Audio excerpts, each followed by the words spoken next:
What's core goal of corporate wellness? But can you tell us, our viewers, best 3 exercises that they can adopt?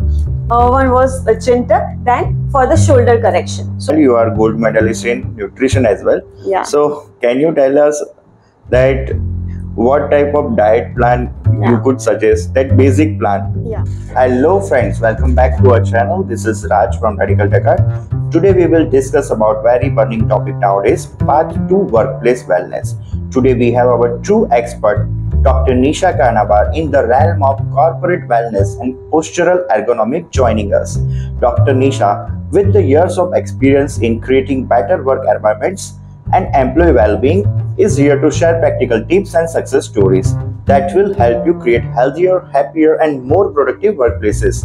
So whether you are an HR professional, a business leader, or simply someone looking to improve their own work habits, stay tuned, because today's episode is your roadmap to a healthier, happier, and more ergonomic work life.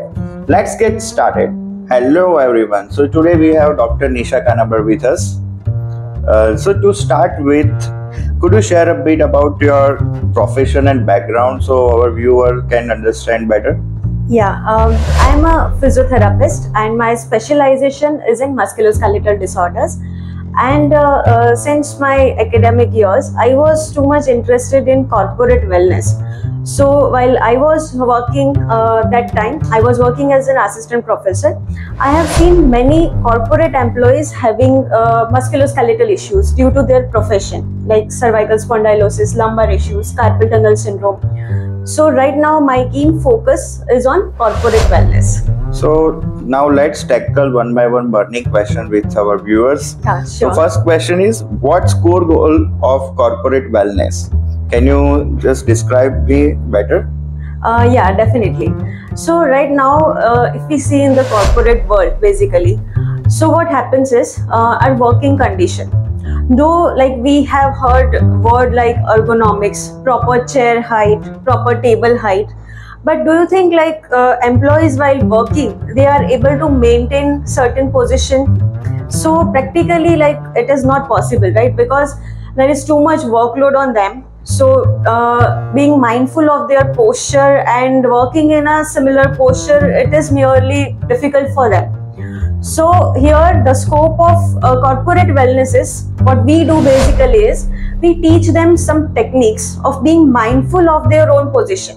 Because what happens in corporate world is, and if we think about our efficiency also, if our position is right, then definitely our productivity is going to be increased. Because if we work in certain position, if we don't have any discomfort or if we don't have any pain, we can work more productive, definitely. So our work is that, and the scope of our corporate wellness program is that only. We work to improve the productivity of employees. आप मुझे ये बता सकते हो कि with the working with the companies, employee को कैसे मतलब treat किया जाए, like physical activities कैसे promote की जाए? Yeah, definitely, very good question by the way, because अभी हम देखें कि इतना workload होता है, प्रेशर होता है कि एम्प्लॉइज को बताया जाता है कि भाई आज का टारगेट ये है, आपको एनी हाउ ये कंप्लीट करना है. तो एम्प्लॉय का मेन फोकस क्या रहता है? उनको इंसेंटिव्स पे मेन फोकस रहता है कि भाई मैंने day to day target complete किया, then I am going to get this much incentive at the end of the month. So here मतलब हम क्या कर सकते हैं, बट ये कब तक टिकेगा? अगर employee physically and mentally fit नहीं है तो 1 मंथ 2 मंथ उसके बाद वो नहीं कर पाएगा. तो लाइक हमारा फोकस ये है और हमें ये करना चाहिए कि जैसे इंसेंटिव उनके परफॉर्मेंस बेसिस पे होते हैं, वैसे ही इंसेंटिव उनकी फिजिकल हेल्थ एंड वेलनेस के बेसिस पे भी होने चाहिए. What do you think? Yeah, that's right. But can you suggest any exercise that they can do very easily in the definitely office as well? Yeah. For that, the word we use is dexercise. Okay. Dexercise means on the desk only they can perform certain exercises. Okay. Right. The basic exercises if I suggest, जैसे मैं अभी बैठी हूँ, right? तो हमारा normal posture क्या होता है जब भी हम कंप्यूटर पे वर्क करते हैं? Like this, right? So what this posture do is, इससे ट्रेपेजाइटिस मेन इश्यू होता है. यंगर एज में आपको सर्वाइकल इश्यूज होने लगते हैं, लंबर इश्यूज होने लगते हैं, और ये पोजीशन में अगर आप काम करोगे तो मेजर प्रेशर आपका रिस्ट पे आता है, okay. जिसे हम कार्पल टनल सिंड्रोम कहते हैं. Okay.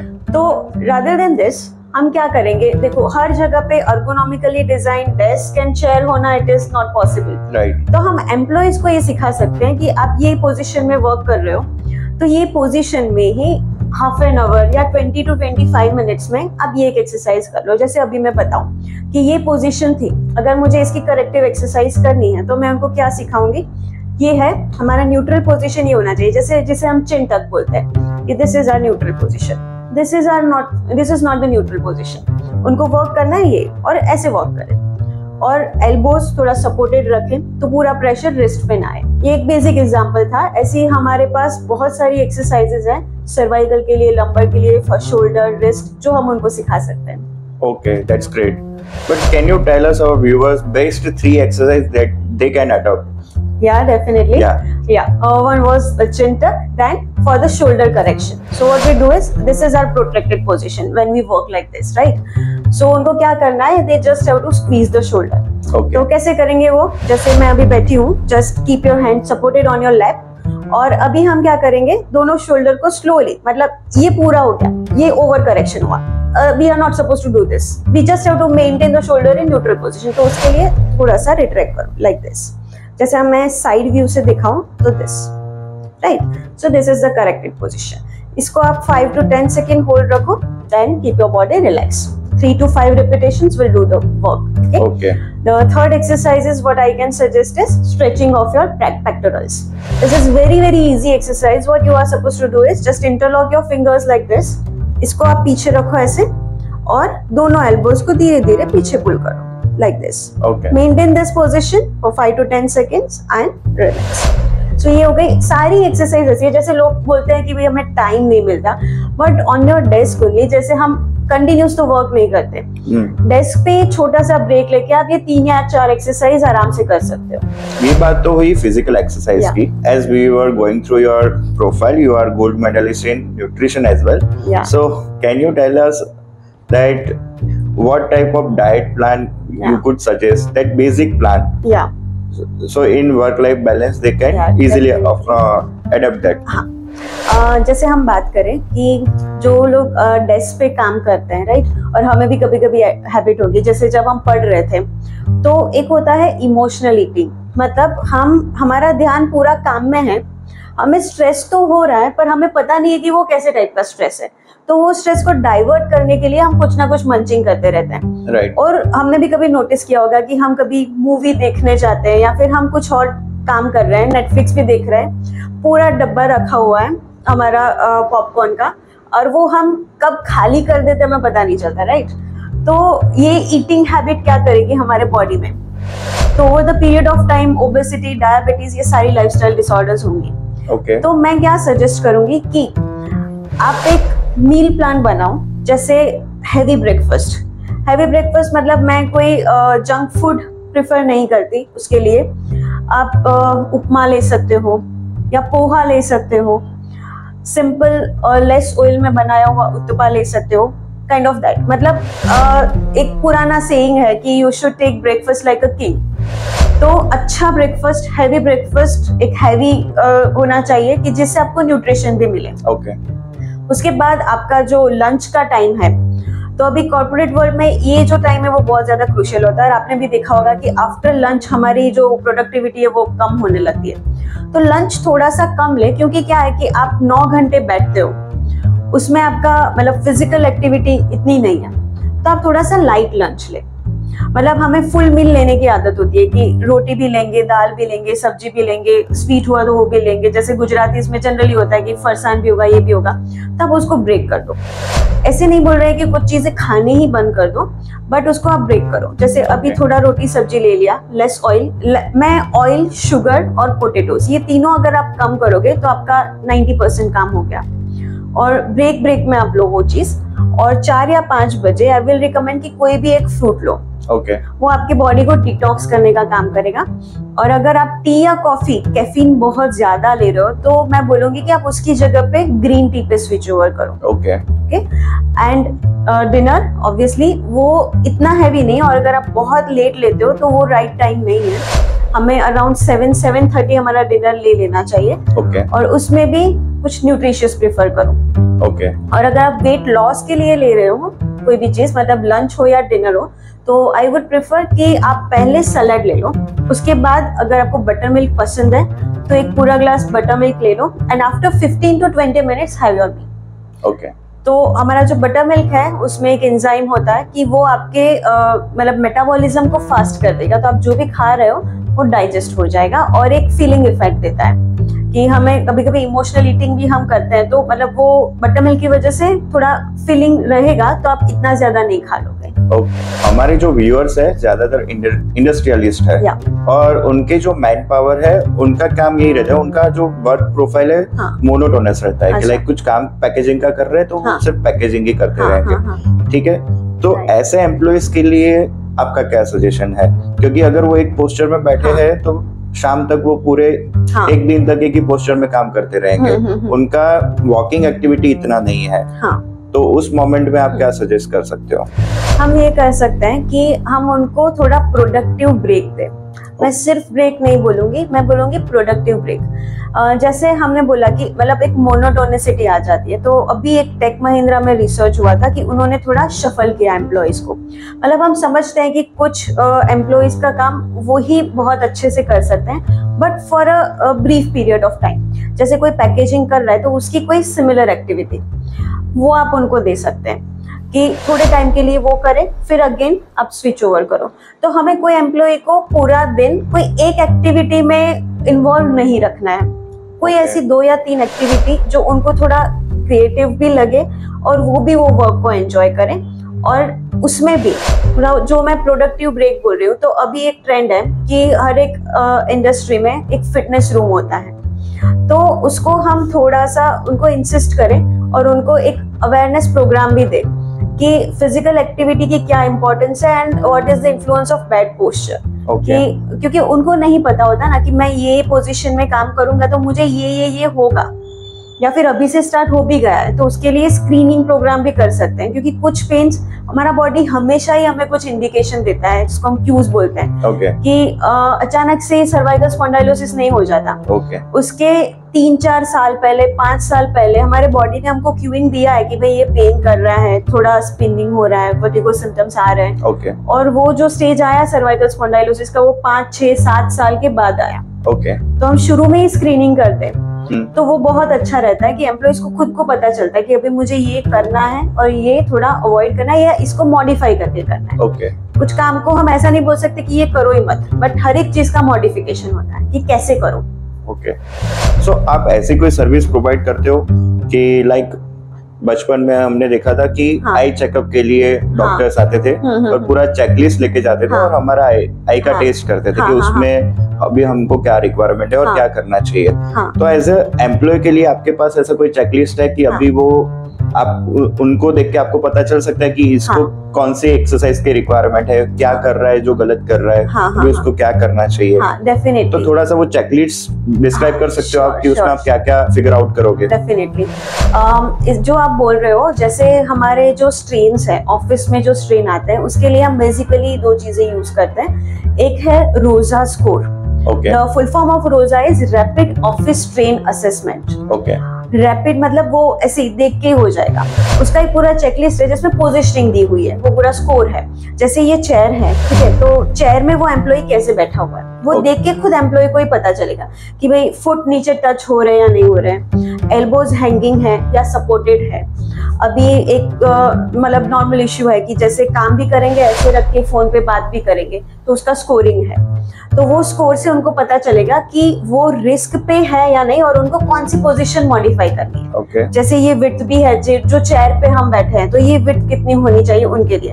हाँ, अभी ये है कि हर एक चीज का सेटअप हम चेंज नहीं कर सकते, बट हम उनको छोटी छोटी चीजें रिकमेंड करेंगे कि भाई नीचे पैर टच नहीं हो रहा है तो आप छोटा सा स्टूल बाय कर सकते हो, मतलब अपने ही हेल्थ पे इन्वेस्ट करना है तो वो स्टूल हम रख सकते हैं। फिर ये सपोज टच नहीं हो रहा है तो हैंडल्स तो रहते ही हैं चेयर के, तो वो आप वो यूज कर लो, ऐसे हैंगिंग मत रखो। थोड़ा पोजिशनल करेक्शन होता है। और सेकेंड है नॉर्डिक स्कोर। अभी ये दोनों में डिफरेंस ये है कि जो रोजा है वो ऑफिस का जो सेटअप है, मतलब आपकी पोजीशन पे वर्क करेगा, और जो नॉर्डिक स्कोर है वो है कि आपके जो रिस्क फैक्टर्स हैं, हम उसको मस्कुलोस्केलेटल डिसऑर्डर्स का रिस्क बोलते हैं। कि हर एक चीज का अलग अलग मतलब रीजियंस दिखाए हुए हैं, एक पिक्चर है, दैट इज पिक्टोरियल असेसमेंट। नेक है, शोल्डर है, बैक है, नीज है।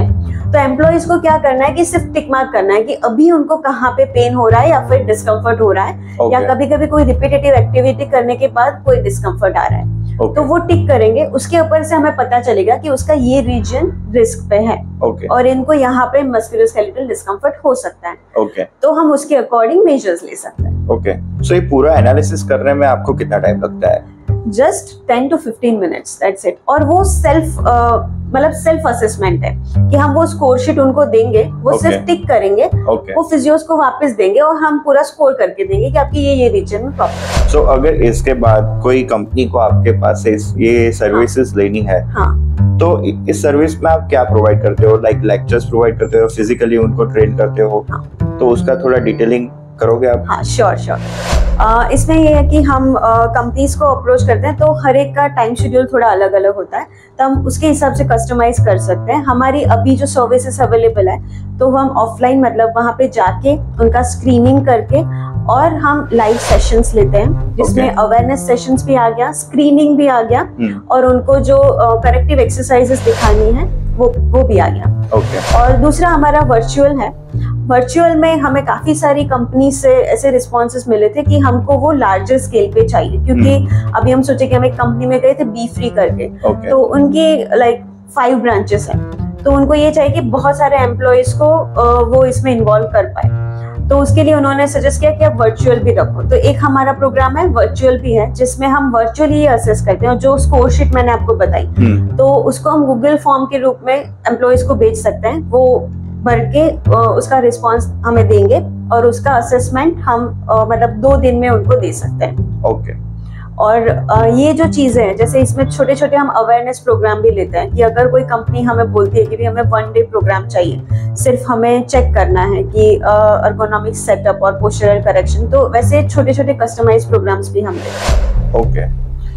बट आई थिंक ये जो सारी चीजें आपने बताई, वो 1 डे तो सिर्फ मोटिवेशन जैसा हो जाएगा। वो जस्ट अवेयरनेस। बट अगर किसी कंपनी को सब्सक्रिप्शन बेसिस पे ये पूरा पैकेज चाहिए, तो आपका सब्सक्रिप्शन बेस कैसे होता है? Like 1 month, 6 month, 1 year? तो वो थोड़ा डिस्क्राइब कीजिए। हमारा जो मतलब लॉन्ग ड्यूरेशन प्लान है, वो 6 months का सब्सक्रिप्शन है, जिसमें हमारा टोटल 24 सेशंस है। हमारे 8 सेशंस रहेंगे। डेस्क बॉडी बूस्ट करके एक है चैप्टर हमारा, जिसमें हम पूरा फिजिकल करेक्शन करवाएंगे, मतलब हम उनका पोस्चर असेस करेंगे, उनको स्क्रीन करेंगे और उसकी करेक्टिव एक्सरसाइजेस दिखाएंगे। उसी का दूसरा कंपोनेंट है क्रिएटिविटीज with in.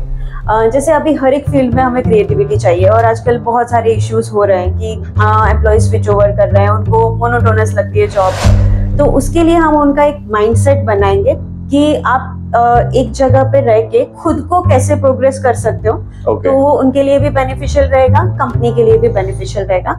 And third component is wealthy health. तो हम उनको क्यूबिकल फिटनेस रिजाइम देंगे। जैसे अभी हमने डिस्कस किया डाइट के बारे में, कि मंचिंग कर रहे हो तो मील्स कैसे प्लान करने चाहिए, मंचिंग में क्या लेना चाहिए, और हम छोटी छोटी फिटनेस एक्टिविटीज उनको डिजाइन करके देंगे। तो ये जो तीनों कंपोनेंट है, 6 months का जो हमारा प्लान है, उसका सब्सक्रिप्शन है 90,000 for 6 months। 90,000 for 6 months। So as a being Gujarati, अगर मुझे इसको ऐसा देखना है कि किसी कंपनी के लिए इसका आरओआई कैसे निकलेगा, तो उसका आपने कोई रिवर्स कैलकुलेशन किया है? क्योंकि 90,000 को ऐसे ही पे नहीं करेगा, बट इसके लिए आप क्या कमिट कर सकते हो कि एम्प्लॉय में ये सुधार आएंगे, ये बेनिफिट्स है, तो उसको आप आरओआई में बता सकते हो मुझे?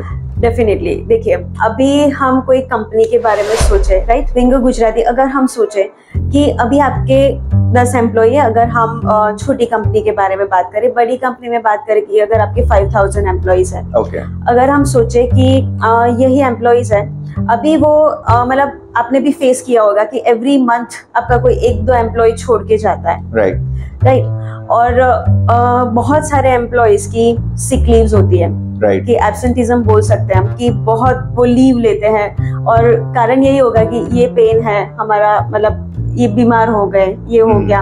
और कभी कभी ये होता है कि वो रीजन ये देते हैं कि भाई हम ठीक नहीं है, बट उनको शायद एटमॉस्फेयर पसंद नहीं आता, या फिर उनका और कहीं पे कोई कमिटमेंट है, पर्सनल इश्यूज चलते रहते हैं, ये सारी चीजें देखें तो कंपनी कितना लॉस में जाएगी। मतलब अगर 2-3 एम्प्लॉय भी छोड़ के गए, अगर आप दूसरे एम्प्लॉयज को रिक्रूट कर रहे हो तो पहले तो आपको उनकी ट्रेनिंग पे पैसा डालना पड़ेगा डेफिनेटली, और वो ट्रेनिंग के बाद भी जो पुराना एम्प्लॉय काम कर रहा था तो उससे तो आपको वो कम ही कमिटेड दिखेगा फॉर नियरली 6 months, क्योंकि ट्रेनिंग देने के बाद भी 6 महीने अडेप्ट होने में लग जाते हैं, राइट। अगर मैं बोलूं कि ये प्रोग्राम करवाने से जो एम्प्लॉय रिटेंशन है वो बढ़ेगा, उनकी सिक लीव्स कम होगी क्योंकि वो एंजॉय करेंगे कंपनी में आना, उनके काम को एंजॉय करेंगे। क्योंकि क्या है, mind and body both are connected. अगर मुझे कोई फिजिकल इश्यू है तो मैं काम पे फोकस नहीं कर पाऊंगी, अगर मुझे स्ट्रेस है तो उसके भी फिजिकल इश्यूज आएंगे। आपने भी कभी देखा होगा कि आप बहुत ज्यादा टेंशन में हो तो आपका सीधा ट्रेपेजाइटिस प्रॉब्लम स्टार्ट होगा, right.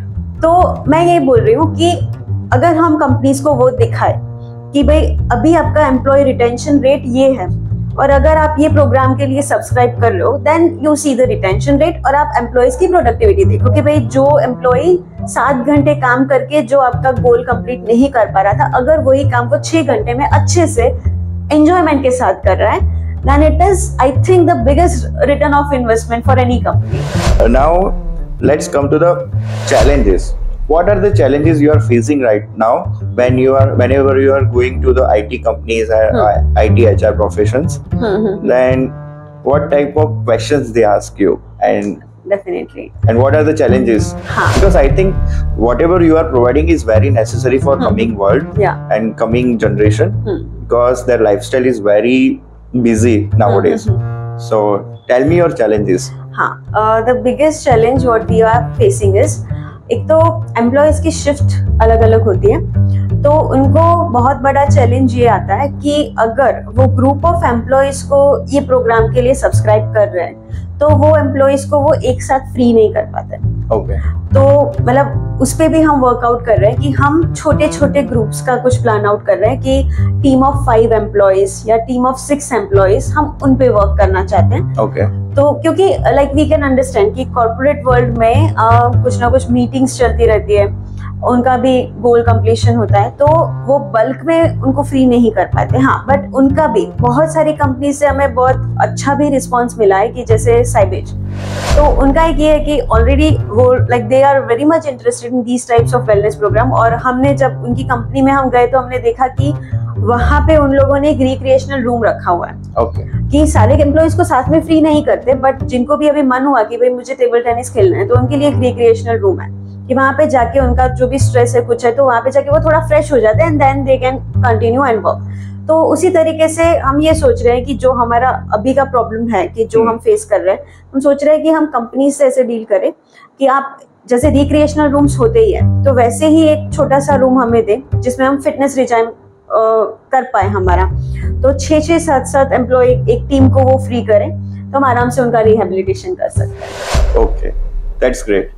I have one more question, and that is, in every company there are 20 to 30% employees are from work from home. So what do you suggest for their work wellness?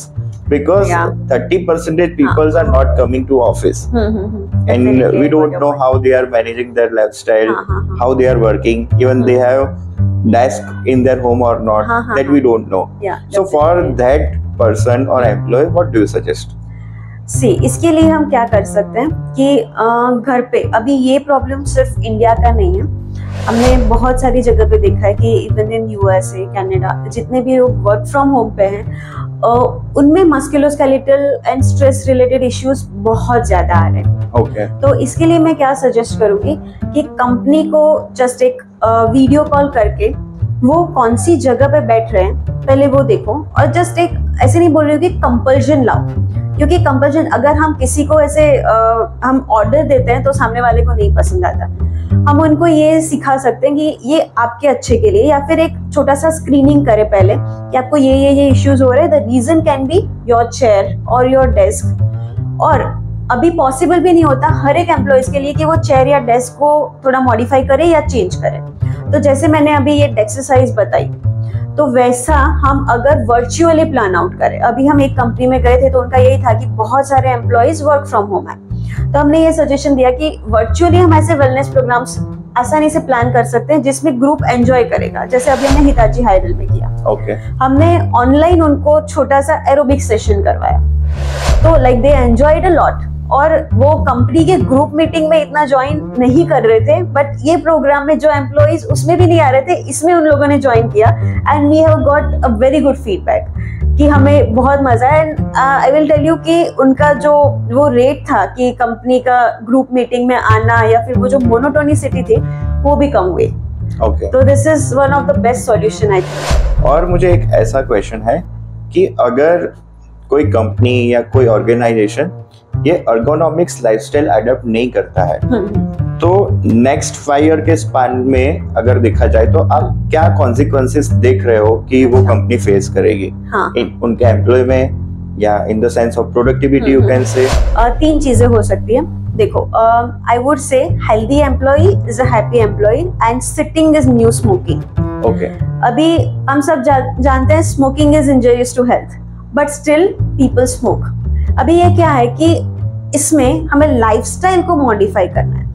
ठीक है, अगर कोई company ये follow नहीं कर रही है तो क्या होगा? First thing, productivity will suffer, क्योंकि आपके एम्प्लॉइज हेल्दी नहीं है। तो आप कितना भी उनको इंसेंटिव दे दो, आप कितना भी उनको मोटिवेट कर लो, बट हमें भी पता है कि हमें कोई एक जगह पे भी छोटा सा डिस्कम्फर्ट है या पेन है तो हमारा ध्यान उधर ही जाता है। तो हम वो चीजें मैनेज ही नहीं कर पाएंगे। तो एंड दूसरा थिंग कि अगर फिजिकल सिम्टम्स है एंड अगेन आप बॉम्बार्ड कर रहे हो एम्प्लॉइज को कि ये करना है वो करना है, तो स्ट्रेस आएगा एम्प्लॉइज को। तो क्या होगा? Over the period of time आपका रिटेंशन रेट नहीं रहेगा। मतलब जो आपके एक्सपीरियंस्ड एम्प्लॉइज है, अभी की हम बात करें तो most of the corporate world में हम एक्सपीरियंस्ड एम्प्लॉय बोले तो 35 to 45 इयर्स ऑफ एज। और आफ्टर कोविड आपने सुना होगा कि बहुत सारे कार्डियक इश्यूज आ रहे हैं, obesity is the main issue, और शुगर लेवल, डायबिटीज बढ़ रहा है। क्यों? क्योंकि एक तो वो जो कोविड का पीरियड था वहां पे ले ऑफ ज्यादा हुए, और उसके बाद इनको अपनी परफॉर्मेंस दिखानी है कि मैं ले ऑफ में नहीं आऊंगा, वो सोच के वो काम कर रहे हैं। तो पहले तो उनको थोड़ा सा ट्रस्ट दिलवाना पड़ेगा और आपको ऐसे सोचना पड़ेगा कि दे आर योर फैमिली। तो मैं ये बताऊंगी कि कंपनी इन्वेस्ट करे और वो नहीं कर रही है तो over the period of 5 years you will see कि वो कंपनी की प्रोडक्टिविटी कहाँ पे जा रही है। So as you are discussing this much benefits, can you share any success story that from the past 7 years you are doing this work wellness program? You have shown us the different world that if you are not doing this, then tell me if they have experienced your program, then what are the benefits they are getting right now, and share some testimonials from company. Definitely, जैसे मैंने बताया हमने Hitachi हायरल के साथ काम किया है, cycles के साथ काम किया है। तो उन लोगों की अगर मैं सक्सेस स्टोरी बताऊं तो यही थी कि 70 to 80% एम्प्लॉइज जिन्होंने हमें ये बताया कि उन्होंने ये बारे में, मतलब अभी देखो जैसे मैंने एक एग्जांपल दिया कि smoking is injurious to health, उनको पता है कि सेडेंटरी लाइफस्टाइल क्या है, उनसे क्या कॉन्सिक्वेंसेस होंगे, बट उनके लिए उन्होंने कोई स्टैंड नहीं लिया कि उन्होंने अब तक ये किया नहीं था। और जब हमने जैसे हिताची हायरल में एक सेशन लिया, only 1 session, after that session what feedback we got is कि हमें इतना मजा आया, और उसके बाद वो सेशन के बाद वो फोकस उनका बढ़ा। क्योंकि क्या होता है कि हम पूरा दिन एक ही काम करते हैं तो क्या होता है कि फोकस नहीं कर पाते, और इससे उनका जो फिजिकल पेन था उस पे तो हमने वर्क किया, और उनका माइंड, तो mind body is always connected. और कंपनी के जो एचआर थे उनसे हमारी बात हुई तो उन्होंने हमें ये बताया कि एम्प्लॉइज इतने फ्रेश कभी भी नहीं थे। तो और जो उनका वो मंथ का जो टर्नओवर था या फिर हम प्रोडक्टिविटी बोले तो 20 to 30% बढ़ी है। That's very interesting numbers, I can say. We have got your testimonials from the companies. If you want to share any message to our viewers or our employees, organizations employees, then you can share. Lastly, I would say that if your employees are happy, you can expect tremendous work from them, and you will not have to work for your productivity. Your employees will do the thing. So what I would suggest is invest in your employees' health, and they will pay you back in terms of your company's growth. So that's it from my side. Thank you so much, Dr. Nisha Kanabar. Thank you. It was very indeed insightful knowledge you were sharing with us. Yeah. Thank you so much for coming. Thank you. Thank you.